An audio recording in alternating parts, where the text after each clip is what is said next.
इन यज्ञों का रहस्य जानने वाले और इनका अनुष्ठान करने वाले इन यज्ञों के अवशेष जो कि अमृत के समान होते हैं का आस्वादन कर परम सत्य की ओर बढ़ते हैं।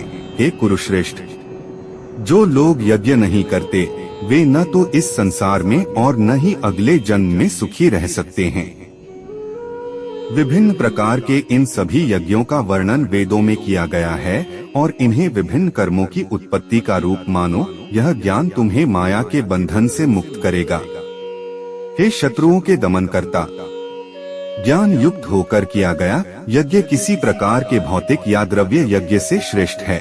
हे पार्थ, अंततः सभी यज्ञों की पराकाष्ठा दिव्य ज्ञान में होती है। आध्यात्मिक गुरु के पास जाकर सत्य को जानो, विनम्र होकर उनसे ज्ञान प्राप्त करने की जिज्ञासा प्रकट करते हुए ज्ञान प्राप्त करो और उनकी सेवा करो। ऐसा सिद्ध संत तुम्हें दिव्य ज्ञान प्रदान कर सकता है, क्योंकि वह परम सत्य की अनुभूति कर चुका होता है।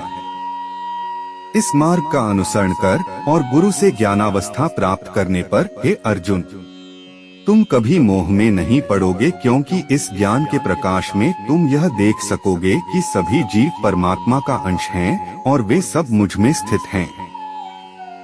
जिन्हें समस्त पापों का महापापी समझा जाता है वे भी दिव्य ज्ञान की नौका में बैठकर संसार रूपी सागर को पार करने में समर्थ हो सकते हैं। जिस प्रकार प्रज्वलित अग्नि लकड़ी को स्वाहा कर देती है, उसी प्रकार से हे अर्जुन, ज्ञान रूपी अग्नि भौतिक कर्मों से प्राप्त होने वाले समस्त फलों को भस्म कर देती है। इस संसार में दिव्य ज्ञान के समान कुछ भी शुद्ध नहीं है। जो मनुष्य दीर्घकालीन योग के अभ्यास द्वारा मन को शुद्ध कर लेता है, वह उचित समय पर हृदय में इस ज्ञान का आस्वादन करता है।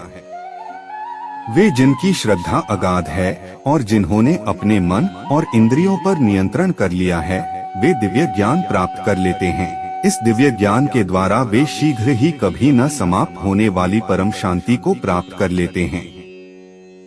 किंतु जिन अज्ञानी लोगों में न तो श्रद्धा और न ही ज्ञान है और जो संदेहास्पद प्रकृति के होते हैं, उनका पतन होता है। संदेहास्पद जीवात्मा के लिए न तो इस लोक में और न ही परलोक में कोई सुख है।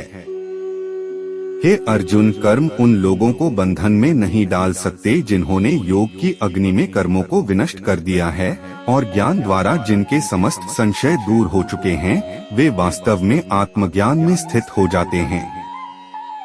अतः तुम्हारे हृदय में अज्ञानतावश जो संदेह उत्पन्न हुए हैं, उन्हें ज्ञान रूपी शस्त्र से काट दो।